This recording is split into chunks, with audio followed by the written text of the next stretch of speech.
Hello everyone, welcome back to the channel. So in today's video, I'm going to show you how you can get an eSIM QR code on Lycamobile in 2026.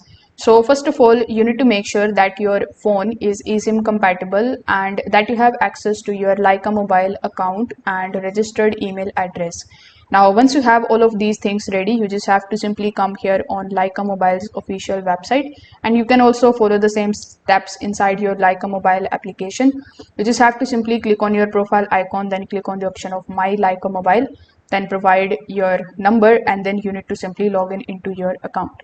Now, when you are inside your account's dashboard, you just have to simply click on the option of the SIM management, and then you need to choose the option of order a new SIM or replace your current SIM with an eSIM depending on your situation.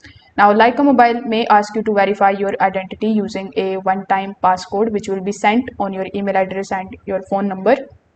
After verification, simply submit your request and Lycamobile will then generate your eSIM profile, and it is also going to send you a QR code to your registered email address. Now, in some regions, the QR code may also be available directly within your account's dashboard.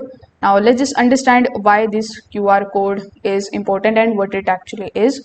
So the Lycamobile eSIM QR code is a two-dimensional barcode that you receive after purchasing a prepaid plan with an eSIM. So you simply have to scan this particular QR code with the camera application on your smartphone, and the eSIM profile will be transferred to your device. So this process is fast, safe, and extremely convenient. So as these prompts are saying, you just have to scan that particular QR code which you are going to receive on your email address. Then you just have to simply just tap on the option of add eSIM if you are using iPhone. Afterwards, you just have to do nothing but to just simply follow simple further on-screen instructions in order to download and install that eSIM profile. So if this video helped you out, make sure that you like this video and subscribe to the channel. Thanks for watching.